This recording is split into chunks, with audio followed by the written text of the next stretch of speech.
Salut les geeks, j'espère que vous allez bien. Bienvenue sur la chaîne Geek in World. Je sais que ça fait longtemps que vous attendiez ce combat, que dis-je, ce débat concernant le dernier Star Wars et la saga dans sa globalité. Nous sommes pas vraiment d'accord, donc il va y avoir du sang, c'est certain.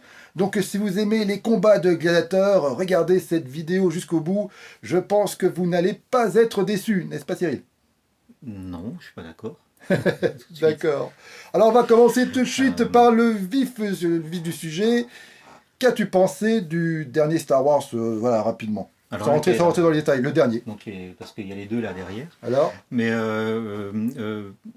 qu'est-ce que tu veux que je te dise? Parce que là, c'est long comme réponse. bah Je justement, crois qu'on est d'accord sur les défauts, en fait. On va voir, ça va se voir, mais il y a beaucoup de choses. Le dernier Star Wars nous montre des choses assez vertigineuses. En gros, je crois que, comme tout le monde, ça va trop vite. hmm. Ça va à 100 à l'heure. C'est J.J. Abrams, c'est son style, c'est vrai, mais là, ça va à 100 à l'heure. On va essayer de dégrossir tout ça pour savoir d'où ça vient. Moi, je suis fan de Star Wars, donc je prends ce qui vient, je prends ce qui est là et je regarde ce que ça donne. Et je regarde l'effet que ça donne sur les 9 films. Pour moi, ça se tient. Voilà. Donc moi j'ai déjà réalisé une longue critique sur le dernier Star Wars. Donc si ça vous intéresse, bien sûr après avoir vu cette vidéo, bah, regardez-la. En tout cas, des liens vont s'afficher sur l'écran ici.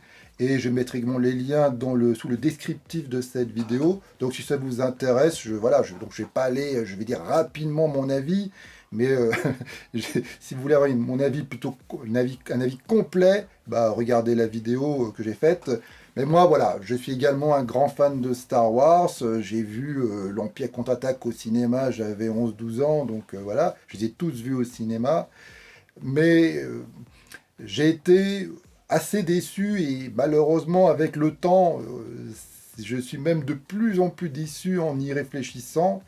C'est un film, voilà, pour, on va dire, résumer mon avis, je pense que c'est un bon film de science-fiction, un bon space opéra, mais une mauvaise conclusion à Oui, la mais ça, saga. ça c'est Solo. Tu parles de Solo là. Non, non, ben voilà, je trouve que c'est pas une bonne conclusion. Voilà, C'est parce qu'on a l'âge qu'on a. je sais Et pas. c'est un problème intergénérationnel. Je ne sais pas parce que j'avais défendu plutôt les épisodes 7 et 8, mais là, j'y arrive pas. J'y arrive pas. Donc, on va rentrer maintenant dans le vif du sujet. Bah, qu'est-ce que tu souhaites dire par rapport à cette innov? D'abord, on va parler d'abord du scénario, hein, c'est évidemment. Qu'est-ce que tu penses du Alors scénario lequel scénario? le scénario qui a été choisi là et Celui que le final. le scénario qu'a voulu faire Trevorrow. Il y en a trois ou quatre même en tout. C'est difficile. Par quoi commencer? Bah, en tout cas, le Le, scénario que tout le monde a vu.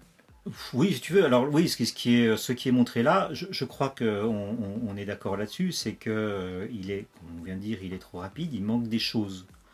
C'est-à-dire que on peut le dire tout de go. Nous, on l'a remarqué, d'autres on l'a remarqué. Ceux qui ont acheté leur billet en avant-première ont vu une durée de film qui était de l'ordre de 2h45, à quelques minutes près. 2h45. Quelques semaines plus tard, on voit le film qui sort pour tout le monde, 2h20, à peu près, hein, 2h18, je ne sais plus combien, voilà, 2h20. Il manque à peu près une demi-heure. Ça se voit, parce que ça va à 100 à l'heure. Malgré tout, moi je maintiens que ce qu'on voit, ça se tient, les enchaînements sont parfaits, vraiment. C'est-à-dire que ce style de cinéma qui est, je ne sais pas si c'est vraiment le style de J.J. Abrams, parce que les derniers Jedi fonctionnaient aussi de cette manière-là, c'est-à-dire que chaque scène est une question, la scène suivante est la réponse à cette question, qui introduit la question suivante, et chaque scène se répond comme ça, et tout s'enchaîne parfaitement bien, de manière parfaitement logique jusqu'à la fin. Donc il y a pas moyen de s'ennuyer, à moins qu'on soit réfractaire, mais bon là, on change de salle, mais bon. Euh, non, la manière dont c'est fait, ça se tient. Maintenant, oui, on sent qu'il manque des scènes. C'est difficile de savoir ce qui manque. Euh, Il n'y a jamais eu de Director's Cut Star Wars. À chaque fois, ce qui s'est passé, il y a toujours eu des scènes coupées, mais qui ont été balancées dans les bonus DVD et Blu-ray. Évidemment qu'on espère la durée de film promise, qui est 2h45, quand ça sortira en Blu-ray. Ça m'étonnerait beaucoup que ça arrive, mais au moins on aura sûrement plus d'informations. Maintenant, sur les scénarios, comme on fait longtemps après la sortie, on en sait un petit peu plus.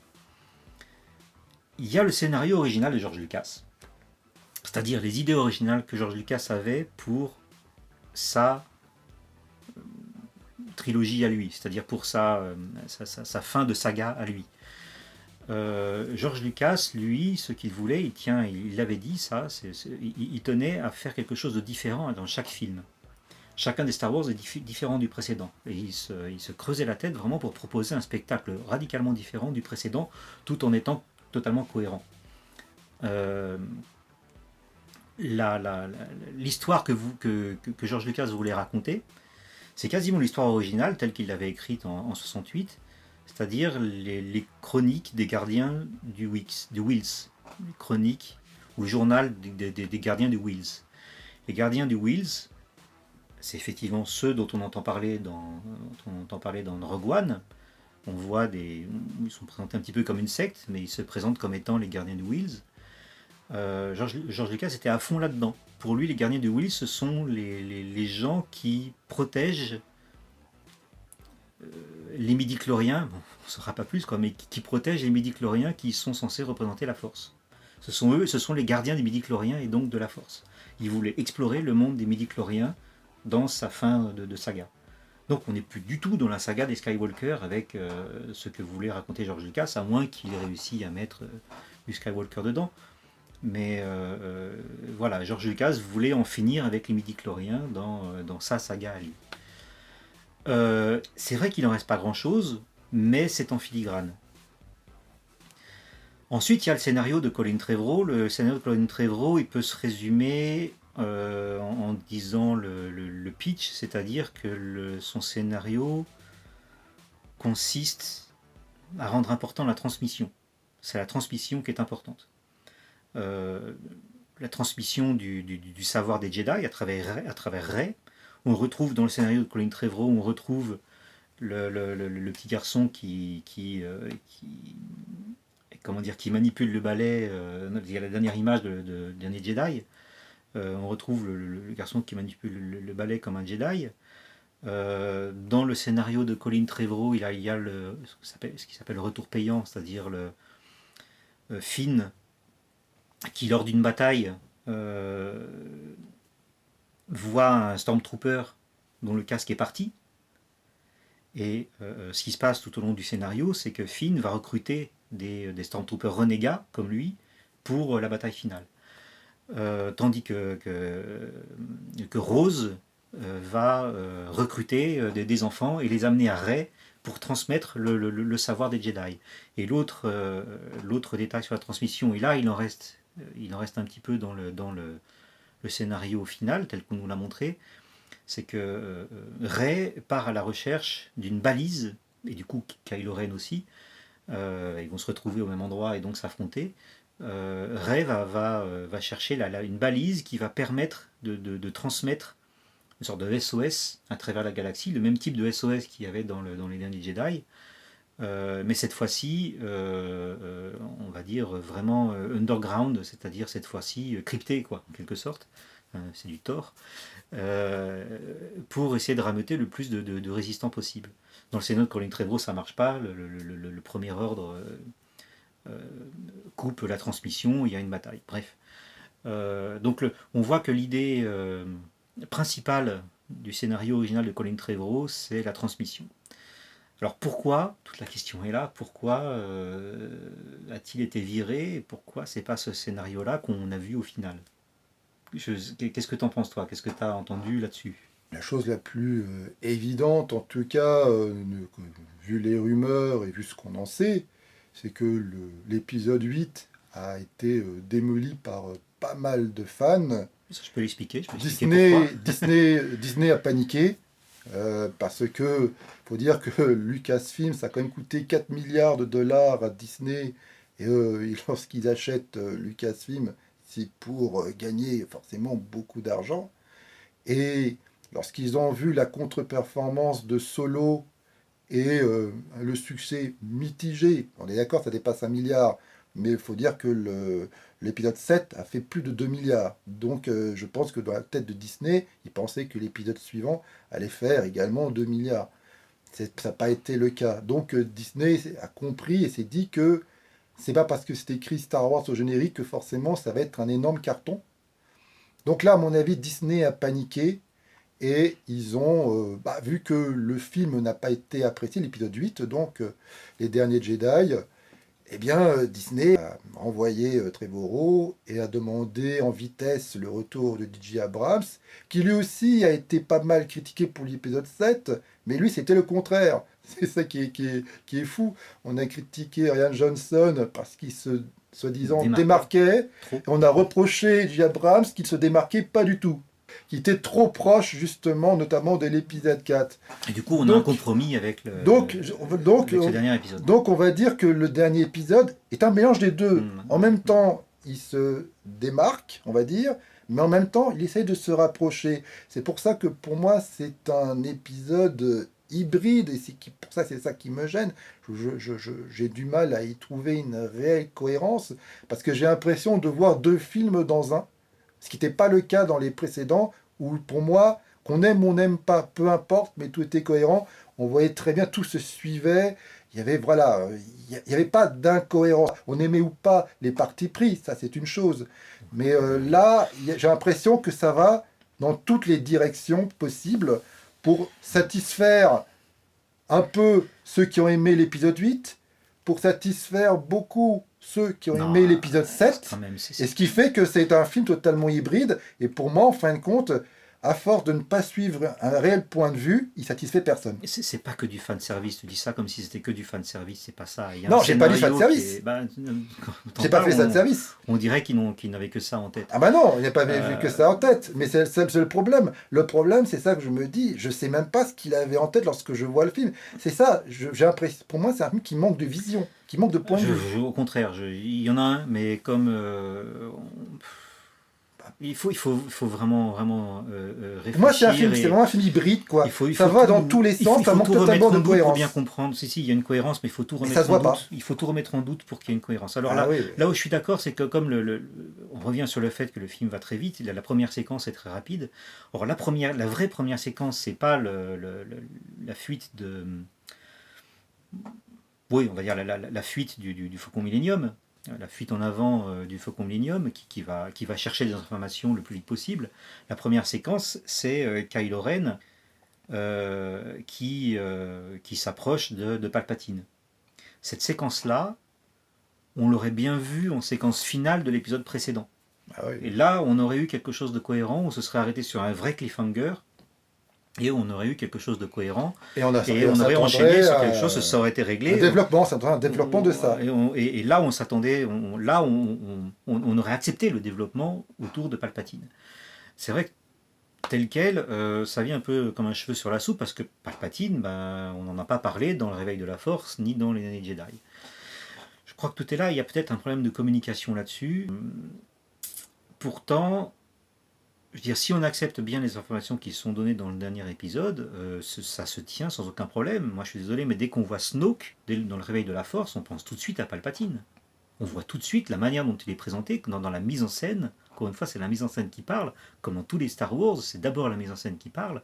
La manière dont Snoke est filmé dans le Réveil de la Force, en hologramme, a rappelé immédiatement le Palpatine tel qu'on le voit la première fois dans l'Empire contre-attaque. De plus, dans les Derniers Jedi, la dernière scène qu'on a analysée dans notre vidéo ensemble, dans la dernière scène où on voit Snoke sur son trône et Kylo Ren et Rey qui le défient, Ryan Johnson a refait plan pour plan la scène de Dark Vador et Luke Skywalker face à Palpatine sur le trône dans le Retour de Jedi. C'est la même scène, c'est la même séquence plan pour plan. C'est un remake de la même séquence. Ça nous dit très exactement que le gars qui est là, c'est pas Snoke, c'est Palpatine. S'il y a un copier-coller de la dernière séquence du Retour de Jedi, c'est ce que nous dit la mise en scène. Et moi, je l'ai ressenti comme ça quand je l'ai vu en plus. C'est que le gars qu'on voit là, c'est pas Snoke, c'est Palpatine. Donc, de ce point de vue-là, que Snoke meurt en se faisant couper en deux, Mais- à la limite, on s'en fout. C'est pas Mais pour lui le moi, vrai. C'est pour Palpatine. moi, il reprend seulement des plans iconiques. Pareil, Rey était filmé comme si c'était Luke Skywalker. Enfin, pour moi, C'est ça pas veut que pas. iconique, c'est pas que du fan service. Bah, C'est encore une fois dans tous les Star Wars ce que George là- Lucas a apporté, et ce qui définit tout le style de Star Wars, c'est le langage de la mise en scène. C'est dire des choses par la mise en scène. George Lucas a Moi, épuré le ça veut plus pas- de choses possibles moi, ça dans veut les pas dire dialogues qu'il pour s'est- que ce soit montré dans la mise en C'est scène. pas parce que Snoke est filmé comme on a filmé ce Palpatine que ça veut dire que c'est Palpatine. Non, moi, C'est la mise en scène qui veut ça. Je veux dire, Oui, c'est- mais le oui, trône est exactement le même, oui, c'est la même scène. mais au ça bout d'un veut pas moment, dire qu'il pensait égal, que c'est égal. Palpatine. Ça veut pas dire que Palpatine pensait que Palpatine allait revenir dans l'épisode d'après. Alors, ce qui n'est pas clair dans le scénario de Colin Trevorrow, c'est effectivement la présence réelle ou non de Palpatine. Effectivement, dans le scénario original, que je viens à peu près de résumer, il y a au début ce message laissé par Palpatine à destination de Dark Vador. Parce que en se disant, Palpatine si aurait- jamais, parce que Palpatine aurait très bien apparaître en tant que entre guillemets fantôme, même si c'est pas des fantômes, mais on va appeler ça comme ça. dans le scénario tel qu'il est écrit, maintenant, c'est qu'un premier jet. De toute façon, un premier jet, ce n'est jamais destiné à être montré tel quel. Je veux dire, là, on fantasme sur le premier jet de Colin Trevorrow, mais de toute façon, il y a eu des phases de réécriture, et il y en a eu des phases de réécriture. Et c'est là que c'est pendant cette phase de réécriture que tout a été balayé et qu'on a tout repris, pas à zéro, qu'on a repris à partir de là, en fait. À mon avis, tout est là. Mais dans le scénario de Colin Trevorrow, c'est juste un message laissé par Palpatine au cas où c'était la défaite pour lui, c'est-à-dire au cas où Luke arrive à le tuer, il laisse un message post-mortem à Dark Vador. Là, manque de bol, les deux meurent en fait. Manque de bol, non, dans l'Ortho Jedi, donc les deux meurent. Et c'est Kylo Ren qui se retrouve devant le message, et le message s'autodétruit parce qu'il détecte que c'est pas Dark Vador. Mais le message consiste, encore une fois, c'est une transmission. Dans le scénario original de Colin Trevorrow, c'est Palpatine qui lui dit d'amener à Dark Vador d'amener Luke Skywalker dans un endroit précis, qui est un endroit qui est une sorte de relique pour les chevaliers Sith, pour la caste des Sith, en fait, quelque sorte. Ça reste aussi tel quel dans le scénario final. Pourtant, ça c'est qu'un premier jet. Il y a celui de Colin Trevorrow. Moi je me souviens d'une chose, c'est que lorsque le Réveil de la Force a été fini, J.J. Abrams a dit une chose, c'est qu'il a signé pour un film. Donc, Rian Johnson avait signé, Colin Trevorrow avait signé pour le dernier film, et J.J. Abrams a dit, merde, je vois le script global, je vois jusque là où ils vont, je vois toutes les réponses, j'aurais dû signer pour les 3 films parce que c'est génial. Selon lui, selon ce qu'il dit, selon son témoignage, la présence de Palpatine était avérée dès le départ. Or, il y a une interview faite par Kevin Polloway pour Yahoo et publiée sur Twitter, où il interviewe Kathleen Kennedy. C'était juste avant que le dernier film ne sorte.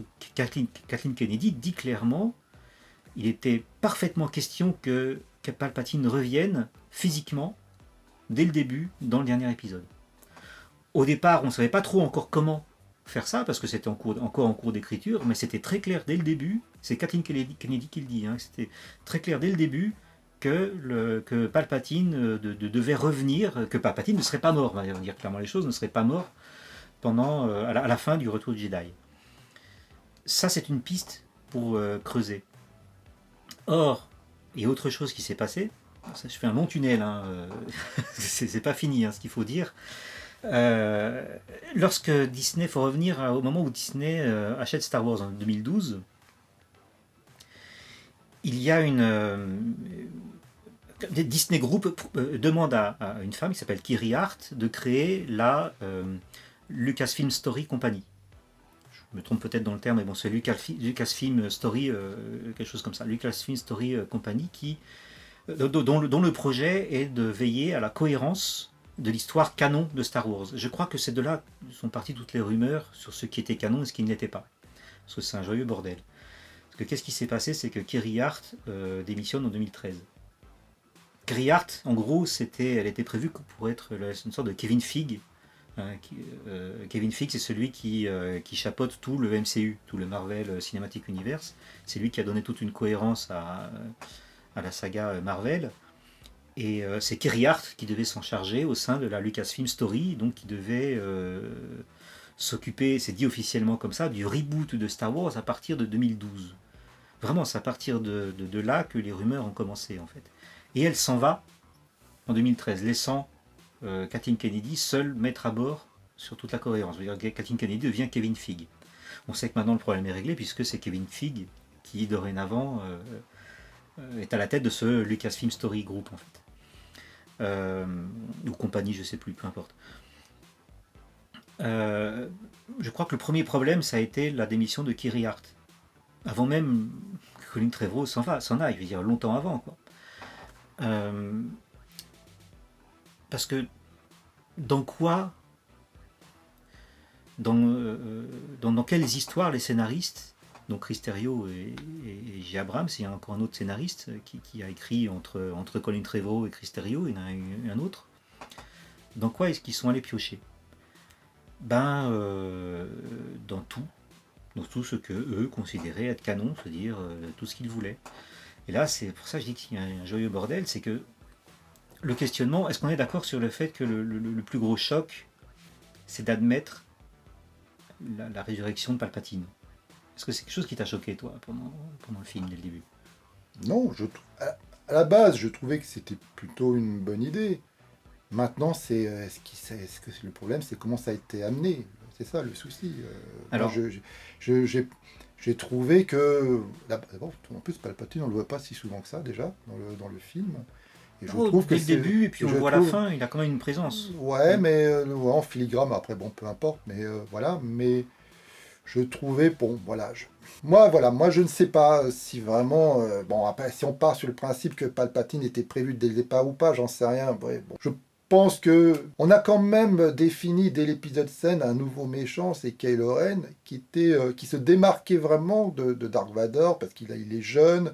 Il y a vraiment, dès le départ, on voit qu'il y a un conflit entre le bien et le mal. Il n'est pas encore clair dans sa tête. C'était donc un méchant intéressant. C'est vrai qu'il faut dire ce qu'il est avec le personnage de Rey. Heureusement, c'est les deux personnages principaux de la nouvelle trilogie. Ils ont été plutôt bien travaillés et bien castés. Parce que c'est des choses qu'on pourrait discuter avec les autres acteurs. Mais là, je pense que c'est plus ou moins irréprochable, même si certains fans, là aussi, sont pas d'accord. Il y en a même qui aiment pas Rey. Bon, peu importe. Mais là, j'ai l'impression que Kylo Ren, là, dans le dernier épisode, c'est une marionnette, quoi. C'est quand même lui qui a tué Snoke dans l'épisode précédent, voilà, mais en fin de compte, c'est une simple marionnette de Palpatine. Je trouve ça décevant. Moi, je trouve ça toujours décevant d'avoir aussi bien construit un personnage qui est au fur et à mesure des épisodes, il prend de l'épaisseur psychologique, son arc narratif devient de plus en plus intéressant pour ensuite arriver à ce qui, en fin de compte, il n'est qu'une marionnette. C'est ce qui est clairement dit. C'est Palpatine qui, visiblement, soi-disant, tire les ficelles. Oui. Donc Kylo Ren ne sert à rien. À ce moment-là, donc Palpatine aurait dû venir dès l'épisode 7. Snoke non plus.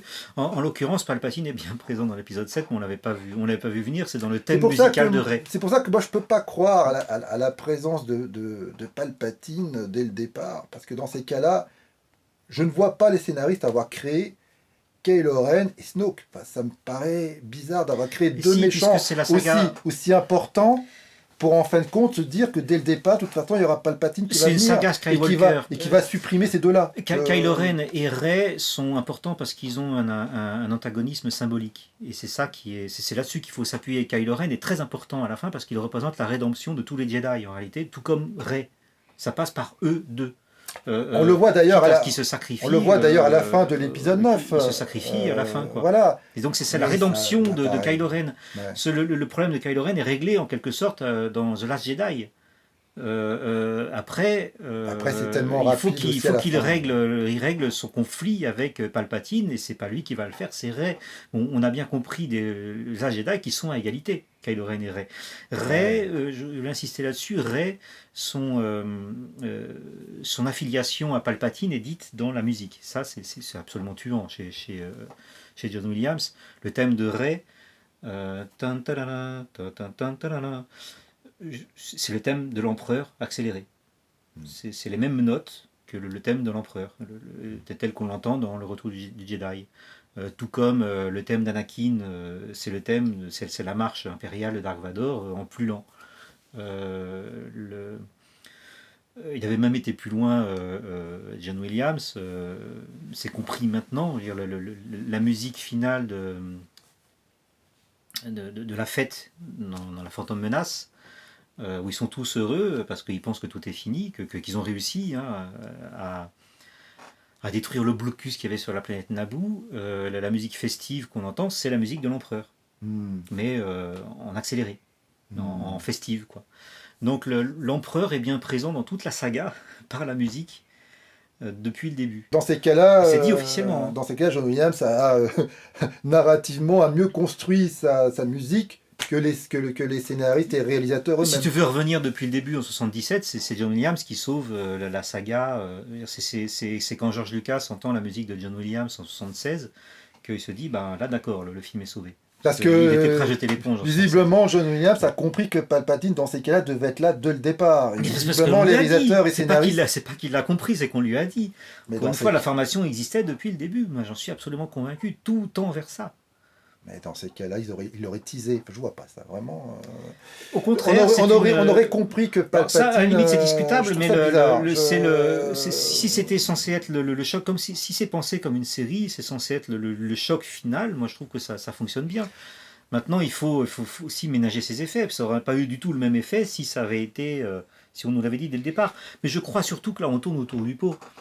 Quel est le propos dans tout ça? Pourquoi le scénario de Colin Trevorrow n'a pas été retenu? Qu'est-ce que c'est que cet enfant qui détient la force et qui utilise le balai? Parce que c'est juste ça, hein, il fait léviter un balai sur lui et il utilise le balai comme un sabre laser. Encore une fois, c'est de la pure mise en scène et ce qui fait qu'on comprend tout.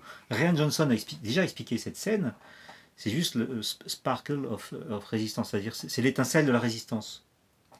C'est-à-dire que, on va dire clairement, le thème principal de Dernier Jedi, et c'est pour ça que c'était très très mal accepté, très très mal perçu et rejeté, c'est l'échec. C'est-à-dire que tout le film nous montre un échec total. Ils sont en fuite. Et à la fin, lorsqu'ils demandent de l'aide, personne ne leur répond. Ils sont seuls, et le seul qui vient les aider, c'est Luke. Tu as dit une chose vraie. C'est un échec total. Non, parce que le film n'est pas un bide, il faut arrêter de délirer, le film n'est pas un bide non plus. Non, mais il faut prendre ça très très au sérieux, c'est que le thème principal des derniers Jedi, c'est que c'est un échec. Mais là, je vais en parler très très clairement, c'est comme ça que ça a été perçu pour la jeune génération. Je vais dire deux mots là-dessus. Mais il faut vraiment insister là-dessus, c'est que après tout cet échec, je veux dire, c'est même déprimant, je veux dire, à la limite, à part le combat de Luke, et encore, Luke meurt dans ce combat, il se sacrifie. On a enfin un espoir, l'espoir de la résistance qui renaît juste dans le fait qu'un petit garçon est sensible à la force. C'est juste ça le propos de Rian Johnson. À la limite, c'était pas la peine d'aller plus loin, en fait. Je veux dire,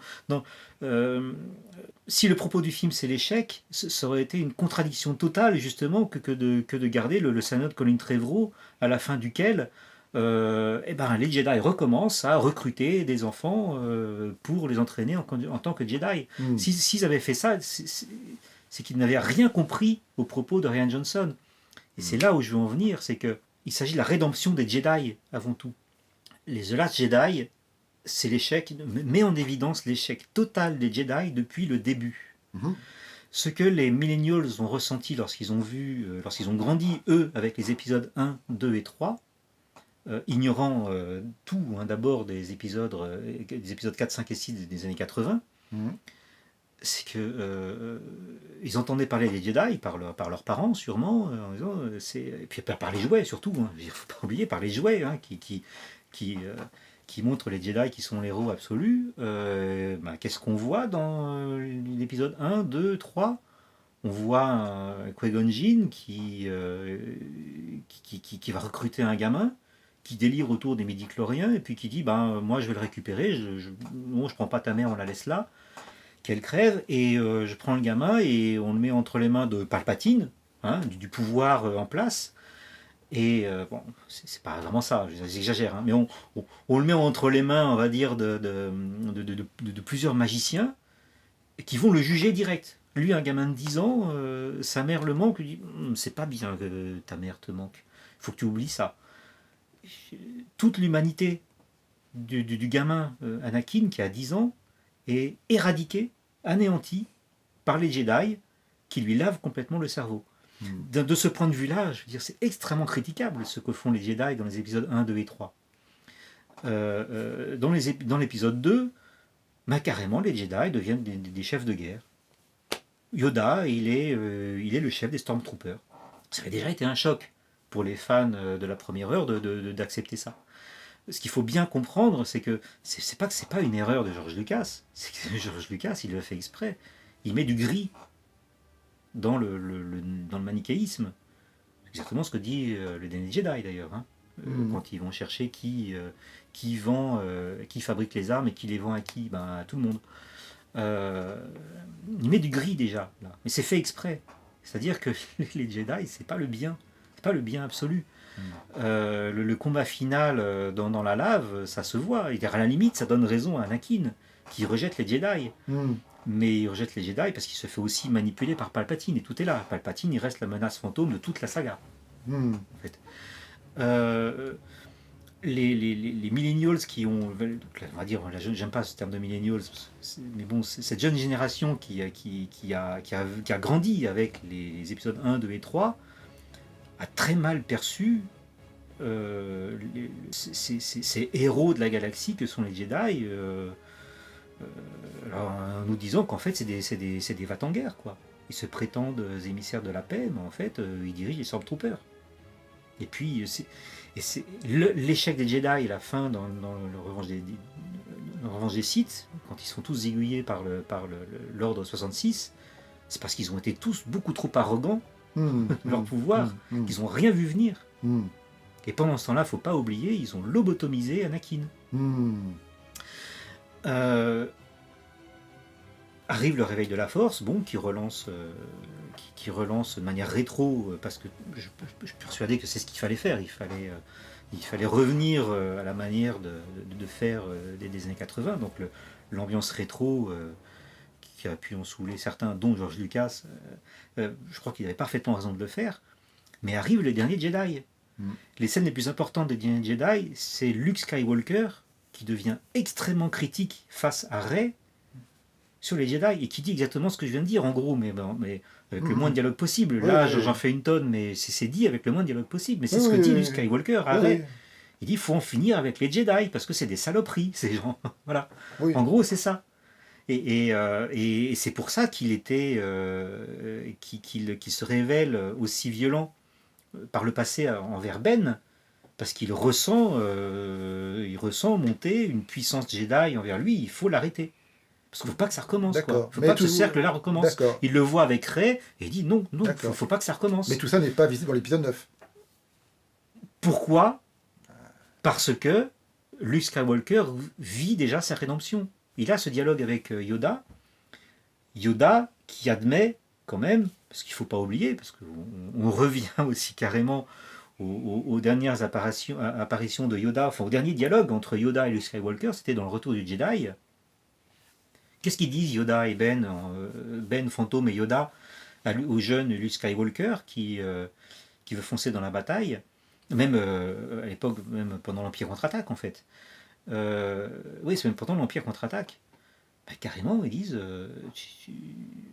t'as Luke qui dit au fantôme de Ben, mais je ne vais pas affronter mon père, je ne vais pas tuer mon père. Et Ben lui répond, mais alors l'empereur a déjà gagné. C'est quoi ça? Luke qui trouve le bon compromis. En fait non, Luke carrément il baisse les armes. Hein. Oui, il ne faut pas oublier ça. À la fin du Retour du Jedi, Luke il baisse les armes. Et l'empereur était prêt à le tuer. évidemment, ça c'est bon, tout le monde l'a compris, le retour du Jedi, c'est Anakin Skywalker, c'est la rédemption d'Anakin. Hmm. Attention, tout est là. Parce que là, il y a un retour payant qui est extrêmement important à la fin de Rise of Skywalker. Et c'est ce qui fait que tout se tient, mais depuis le début. Il ne faut juste pas focaliser sur juste les derniers Jedi. Parce que les derniers Jedi, en fait, c'est une critique acerbe de ce qu'ont été les Jedi depuis le début. Depuis l'Empire contre-attaque, on va dire. C'est plus là qu'on les voit. C'est-à-dire, clairement, encore une fois, j'insiste, on a affaire à Yoda et Ben qui exigent de Luke qu'il aille tuer Dark Vador. Non mais là tout ça je suis d'accord, mais comme je l'ai dit, on voit pas ça dans l'épisode 9. Pourquoi ? Parce que Luke Skywalker, c'est sa rédemption dans le deuxième. Le réveil de la Force, Donc, le réveil de la Force, c'est l'histoire de Han Solo, qui meurt à la fin. Donc l'arc narratif des Jedi est terminé déjà dans le 9e, dans le 8e. Dans le 8e, non, parce qu'il reste Leia. C'est ce que prophétise Ben dans le Retour du Jedi. Yoda lui dit s'il ne le fait pas, les Jedi sont perdus. Non, il en reste un autre. Puis la révélation du Retour du Jedi, c'est qu'il reste Leia. Tout est là. C'est-à-dire que les Jedi, c'est l'histoire de Luke. C'est-à-dire c'est la fin de Luke qui se sacrifie pour que sa sœur puisse emmener les derniers résistants, pour sauver les derniers résistants. Et à mon avis, c'est là le gros problème, c'est que Carrie Fisher est morte. Et ce troisième film, ce dernier film, devait vraiment se centrer beaucoup plus sur Leia, parce que donc c'est les derniers Jedi, c'est-à-dire en gros Leia. Dire aussi deux mots rapidement pour synthétiser, pour convaincre aussi sur le retour, sur la cohérence, le fait que c'est pas n'importe quoi, le fait de voir Palpatine bel et bien vivant, physiquement, et que ce soit pas juste un fantôme. C'est montré dans les romans et dans les bandes dessinées.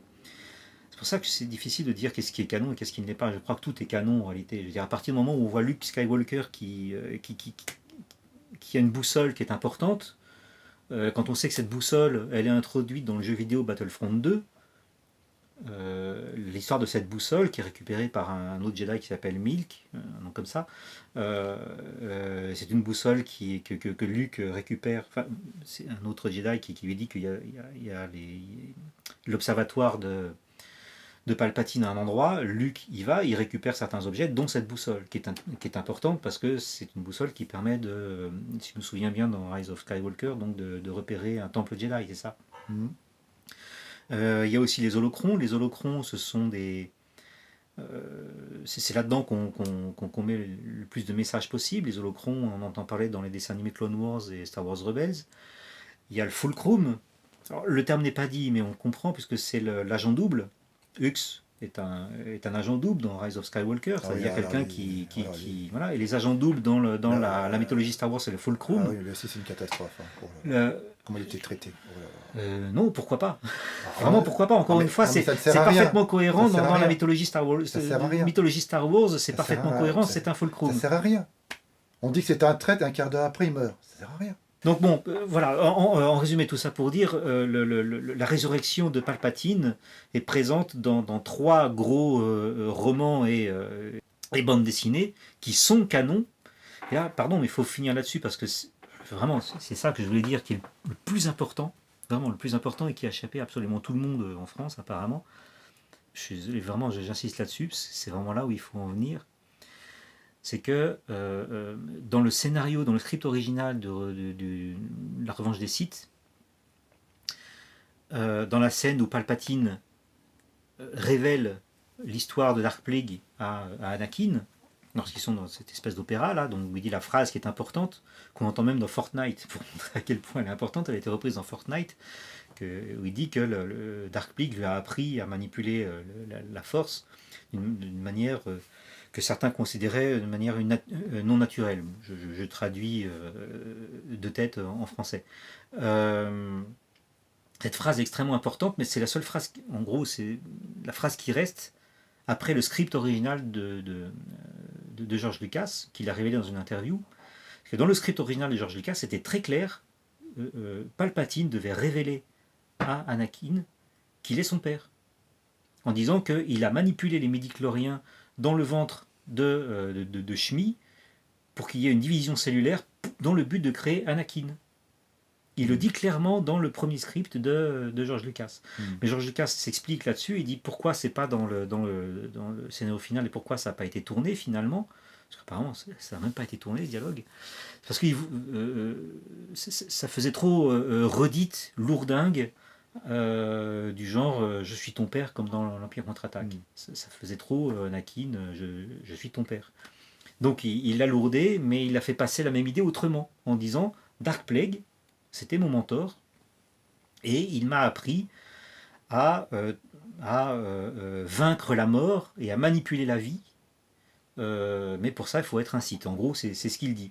C'est ce que la réplique devient. Mais ça a créé tout un univers étendu dans les romans. Donc les romans de Charles Soule, qui a repris ça tel quel dans les histoires de Dark Vador. Palpatine est bel et bien, soit bien le créateur, le père créateur en quelque sorte, mais sans qu'il y ait de relation physique, c'est bien ça qu'il faut comprendre. Par le biais des midi-chloriens, il est bel et bien le créateur d'Anakin dans le ventre de Shmi. Pardon, mais si on accepte ça, ça veut dire une chose, c'est qu'il ne s'agit pas du tout de la saga Skywalker depuis le début, il s'agit de la saga Palpatine. Luke ne s'appelle pas Skywalker, il s'appelle Palpatine. Anakin s'appelle Anakin Palpatine, pas Skywalker. Ils ont tous choisi le nom de leur mère depuis le début, en fait, parce qu'ils ne savent pas. Donc tu justifies cette nouvelle trilogie par ça, alors. Et c'est pour ça qu'à la fin, Rey, qui découvre qu'elle est une Palpatine, qui a été créée de la même manière. C'est-à-dire que, mais là, avec une génération entre les deux, Palpatine n'a pas niqué la mère de... Donc pour toi, cette nouvelle trilogie se justifie uniquement par ça. Elle se tient si on la prend globalement et qu'on accepte une bonne fois pour toutes ce que c'est que les midi-chloriens. Oui, ça on sait. Ça, oui, mais ça n'a pas été accepté par les fans de la première heure. Oui, non, mais cette connerie. Non, mais maintenant, c'est ça. Non, mais maintenant, c'est accepté. C'est accepté, mais c'est vrai que, à la limite, ce qui me gêne dans ce dernier film, c'est vrai, c'est que il aurait fallu qu'on dise le mot carrément midi-chlorien. Là, parce que dit Palpatine, c'est je suis ton grand-père, c'est ça en gros. Il dit je suis ton père ou je suis ton grand-père. Arrête. Pour moi, il dit ça. Il dit pas ça. Hein. Il dit qu'elle est une Palpatine. Voilà, bon. Parce que les parents de Rey, on les voit dans les flashbacks. Ouais. Bon. Donc, il faut pas croire une seule seconde. Je veux dire, tous les youtubeurs français sont foutus de la gueule du film en disant parce qu'ils sont imaginés Palpatine en train de niquer la mère de Rey. Mais non, c'est pas ça qui s'est passé. Oui, il n'y a pas eu de relation physique du tout. C'est un mec qui transcende la force. Oui. Et tout est là dans les romans. D'accord. Et c'est pour ça que les romans sont importants aussi, parce que c'est tout le background de Palpatine qui est pris en compte. D'accord. C'est que Palpatine a utilisé le clonage de Camino pour créer plusieurs Snoke et pour créer d'autres corps. C'est dit clairement dans les romans. Oui, Palpatine a des corps à lui. Mais, dans lesquels il peut se transférer si jamais il meurt. C'est ça qui s'est passé. Oui, mais le truc, moi je suis bien d'accord, c'est expliqué. Tu peux me dire que c'est expliqué dans les romans, c'est expliqué dans les bandes dessinées. Et c'est dans les backgrounds qui sont considérés canon. C'est expliqué dans les jeux vidéo. Moi je veux bien, mais moi ce qui est important, ce que je vois, ce sont les films. Donc si l'explication n'était pas dans les films précédents, moi ça me pose problème lorsqu'on me dit qu'il faut se référer à tel chapitre, à tel livre. Non, parce que en plus je suis d'accord, mais Star Wars, c'est toute une mythologie qui s'est développée dans des jeux avant d'être des jeux vidéo, c'est dans des jeux de stratégie. On peut pas demander aux fans avant de voir un film d'avoir lu les 40 livres et les 50 BD qui précédaient. Non, mais bon, on est dans l'information, on peut se renseigner un peu, c'est vraiment pas difficile de se renseigner. Hein.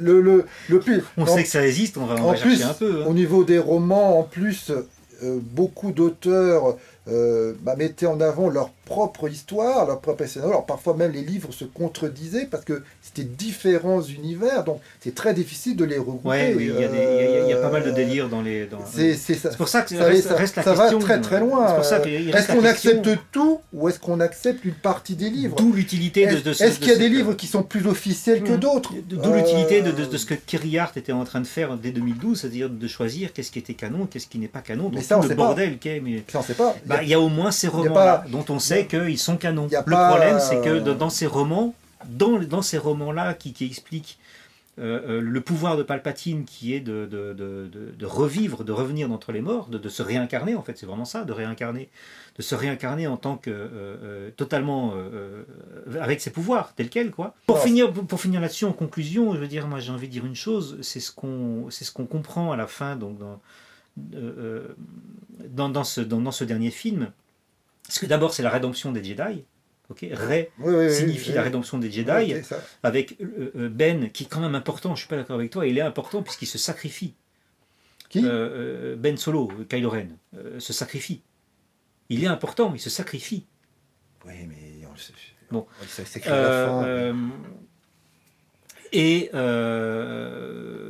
si on regarde toute la saga, finalement, Qui-Gon Jinn et Palpatine, Liam Neeson, Zeus, Qui-Gon Jinn et Palpatine ont le même objectif, qui est de transcender la mort. Mais l'un en restant pur dans le côté lumineux de la force, et l'autre en utilisant le côté obscur. Mais Palpatine, je veux dire, c'est tout l'enjeu aussi des épisodes 1, 2 et 3, c'est d'expliquer ce que c'est que la force et d'expliquer comment ça se fait que Ben, par exemple, lorsqu'il se fait décapiter par Dark Vador, il disparaît de sa tunique. C'est tout con, mais qu'est-ce qui se passe là en fait Elle est où l'explication? Elle est dans les épisodes 1, 2 et 3. C'est-à-dire que Qui-Gon Jinn a découvert, c'est ce que dit Yoda dans l'épisode 3, que Qui-Gon Jinn a découvert le moyen de transcender la mort. Ah merde, c'est exactement le projet de Palpatine. C'est exactement ce que Palpatine fait croire à Anakin en lui disant il n'y a qu'un seul moyen, c'est le côté obscur. S'ils avaient communiqué un petit peu plus, là aussi qu'est l'énorme échec des Jedi, s'ils avaient communiqué un petit peu plus, ils auraient donné l'information à Anakin que grâce à la méditation restant du côté lumineux de la Force, on peut aussi transcender la mort. Il n'aurait jamais eu besoin de Palpatine s'il avait su ça. Ouais. Donc au final, on se rend compte que Palpatine et Qui-Gon Jinn sont en fait à mettre à égalité, sont les deux antagonistes. Ça s'entend, si tu veux, on peut finir là-dessus, avec les voix des Jedi qu'on entend lorsque donc Rey est désespérément en attente que les anciens Jedi soient avec elle. On les entend à la fin. À la fin, on entend Anakin dire ramène l'équilibre dans la force comme moi je l'ai fait. Parce que c'est Dark Vador qui ramène l'équilibre de la force en tuant momentanément Palpatine. C'était ça l'objectif depuis le début. Enfin, je veux dire, la prophétie, défendue par Mace Windu depuis le début, c'est que cet enfant-là, c'est lui qui va rétablir l'équilibre de la force. Oui, mais pas en tant qu'enfant. À l'âge de 50-60 ans, en tuant Palpatine, longtemps après. Mais il lui a fallu les électrochocs de son fils en train de se faire tuer pour qu'il le fasse. Il faut ça aussi à la fin.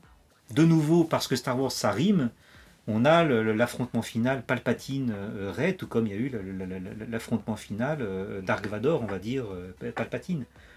Toute la rédemption, elle est là aussi. Ouais. Bon, donc, en voilà, tout cas, pour moi, tout ça, vraiment, ça se tient et est cohérent. On peut parfaitement accepter le film tel qu'il est comme ça. Mais c'est vrai que, putain, il est rapide. Faut une demi-heure de plus. Il est rapide. En plus, les scènes d'action, j'ai tendance un peu à les oublier, à les mélanger. C'est vrai que je me souviens pas d'une grande bataille dans l'espace, et pourtant je sais qu'il y en avait. C'est vrai que pour moi, il y a quand même des scènes des soucis quand même de cohérence dans ce film-là, mais on va pas y revenir. Je trouve qu'il y a quand même des facilités. Alors, est-ce que c'est parce qu'il y a eu des coupes? On ne saura pas. On le saura peut-être dans le Director's Cut. Est-ce que, en voyant les 20 minutes qui restent, les scènes qui, pour moi, me semblent... Enfin, j'ai l'impression qu'il y a des facilités de narration, eh bien, sont annihilées lorsqu'on voit les 20 minutes qui, justement, ce sont les liens qui ont été coupés. J'en sais rien, mais pour moi, il y a des scènes, j'ai l'impression que c'est des cheveux sur la soupe, quoi. J'ai eu beaucoup trop de mal par le rythme et par des facilités de scénario. En tout cas, j'ai pas été passionné par ce film-là. Moi, j'ai un problème. Mais bon, on verra ça. De toute façon, je le verrai. On verra. On va refaire une vidéo après avoir vu le film et les bonus. Mais ouais, voilà. Mais parce que moi, j'ai quand même des soucis voilà, il y a par exemple des scènes. On voit que Palpatine, à la fin du film, a réussi à créer une énorme flotte. Ça c'était un concept de George Lucas. Plusieurs centaines de vaisseaux. George Lucas et Ralph McQuarrie avaient créé ce concept déjà. C'est là, pareil, on a vraiment du mal à comprendre comment les autres, parce que les autres, visiblement, même Kylo Ren ne savait pas que Palpatine était encore vivant. Comment Palpatine a pu créer une telle flotte sans que tout le reste de l'univers se rende compte qu'il y a quelque chose qui se passe. Enfin, c'est pas crédible, quelque chose qui va pas. On va enchaîner très très très rapidement parce que c'est comme important sur le futur de Star Wars, parce que ça, comme il faut qu'on conclue là-dessus. Vas-y, je te laisse On peut dire que là, donc, la série Mandalorian, là, cartonne, et les fans et les non-fans, tous les fans adorent cette série. Mandalorian, elle fait l'unanimité. Elle est brutale, cette série. Elle fait l'unanimité. Donc là, on peut dire que Disney, par rapport à ce qui a été critiqué sur la trilogie qu'ils ont créée, là, par contre, au niveau de la série, elle est unanime. Et je peux dire qu'elle est déjà... Il y en a même qui gueulent qu'elle n'a pas été nominée pour les Golden Globes ou des choses comme ça. Voilà. Peu importe. Donc, ça, mais elle est déjà cohérente avec ce qui est montré dans le Rise of Skywalker. Juste pour noter un truc là-dessus sur Mandalorian, il y a un épisode particulier qui était important, qui a été diffusé un jour avant qu'il était prévu pour qu'il coïncide avec la sortie du film. Voilà. Et effectivement, il y a des éléments de narration dans cet épisode qui sont importants à comprendre. Alors pour donc tout se fait écho. Alors pour les prochains films, on ne sait vraiment pas trop ce qui va générer, parce qu'il y a tellement de choses qui se passent, des gens qui partent, des gens qui reviennent. À la base, c'était les gens de Game of Thrones qui devaient faire la prochaine trilogie, ils sont partis. Donc là, pour le moment, on est sûr de rien, donc on va rien dire, mais on sent quand même qu'il y a eu probablement quelques conflits. Moi, en tout cas, c'est ce qu'on a l'impression, parce qu'on on sait par exemple que Kathleen Kennedy a arrêté la production de Obi-Wan, la série. Kenobi, oui. On ne sait pas pourquoi. Officiellement, le scénario lui a pas plu. C'est ce qu'on dit officiellement. On dit toujours des problèmes artistiques. Donc, carrément, elle demande une réécriture du scénario. Après ce qui se passe, ça ne viendrait peut-être pas d'elle, mais plutôt de Kevin Feige, justement, parce que ça correspond avec le moment où Kevin Feige intervient dans la Lucasfilm Story. Question maintenant, qui va être maître à bord? Voilà. Si c'est vraiment Kevin Feige qui fait le même travail que sur les Marvel Cinematic Universe, ça peut augurer que du bon. Donc, on peut avoir... Il y aura une cohérence que pour moi qui manquait dans la nouvelle trilogie. Mais alors, donc voilà, question. Qui était maître à bord de cette nouvelle la trilogie que nous avons vue? Qui était maître à bord? En l'occurrence, c'était pas Kiri Hart, ça aurait dû être Kiri Hart. Elle est partie dès 2013. Mais là. C'était Kathleen Kennedy. Et est-ce qu'elle avait les épaules suffisantes pour ça? Parce qu'avant, elle était épaulée par George Lucas. George Lucas est cassé. On va dire Kathleen Kennedy est le représentant de George Lucas sur Terre, on va dire. Mais, non, mais là, c'est plus le cas. C'est très difficile. Est-ce que c'était pas trop compliqué? Parce qu'en plus, elle a un certain âge quand même. Est-ce que c'était pas trop pour elle? Voilà. Est-ce qu'un mec comme Kevin Feige, il aurait pas dû être là dès le départ? Non, mais est-ce que peut-être que Catherine Kennedy... Ils n'ont pas le don d'ubiquité. Kevin Feige était sur le Marvel, maintenant c'est fait. Non, mais Catherine Kennedy, est-ce qu'elle aurait pas soufflé un peu avec les Marvel? Catherine Kennedy n'a jamais travaillé tout seul. Elle a travaillé avec George Lucas, elle a travaillé avec Spielberg. Là, on a l'impression qu'elle a travaillé avec qui? C'est une bonne question. Moi, j'ai pas la réponse, mais logiquement, elle a travaillé avec les scénaristes. Voilà. Reste certaines énigmes. Je crois comprendre quand même que ce qui a déplu dans le scénario de Colin Trevorrow, c'est que justement, il n'était pas en adéquation avec la critique et la rédemption des Jedi telle qu'entamée par Rian Johnson. Était plutôt dans la continuité, dans le scénario de Colin Trevorrow, c'était plutôt on recommence le cercle de violence des Jedi. On sait que le contrat de Catherine va s'arrêter dans quelques mois, je crois, ou dans un an, je ne sais plus. J'ai entendu dire ça aussi, mais encore une fois. Est-ce que tu penses que ce contrat va être... Ah non, ça par contre c'est officiel, ça. Ouais, okay. Est-ce que tu penses que ça va être reconduit? Moi, je vois pas. Je pense qu'elle va pas. À la limite, c'est logique, puisqu'il y a Kevin Feige maintenant, elle est inutile. On est d'accord. Okay, voilà, ouais. On est d'accord sur ce coup-là. Alors, a priori, la saga, beaucoup parlent que ça serait une adaptation de la Hall de République. Ça serait pas mal. Donc on revient 1000 ans auparavant, encore une fois, mais encore une fois... Je crois que j'ai lu une fois 4000 même. Ouais, peut-être. C'est au moins 1000 ans auparavant. C'est énorme. Ça n'a quasiment vraiment plus rien à voir, là. Ça remonte... Là, c'est encore une fois, reste là, toujours la question. Qu'est-ce qui est canon et qu'est-ce qui ne l'est pas? C'est-à-dire que là, on est dans le domaine des jeux vidéo. Ouais. Le Hall de République, c'est... Il y a 6 jeux vidéo, je ne sais plus combien. Je me trompe sûrement là. Il y a plusieurs jeux vidéo sur les Hall République. Ouais. C'est une histoire qui est déjà racontée, je veux dire. Donc, effectivement, ils peuvent s'assurer le coup. En tout cas, dites dans les commentaires ce que vous avez pensé de cette nouvelle trilogie et notamment de l'épisode 9, si vous êtes d'accord ou pas. Dites-nous, voilà, on aime vous lire, n'hésitez pas. Likez la vidéo en masse si vous l'avez appréciée, partagez la vidéo car c'est bon pour le référencement et puis le partage c'est la vie, ne l'oubliez pas. Comme le Abonnez-vous gras. abonnez-vous à la chaîne si la culture geek vous intéresse et surtout si vous ne souhaitez pas louper la prochaine vidéo qui va arriver rapidement. En tout cas, on vous salue, on vous dit à une prochaine fois. Allez, bye! À bientôt.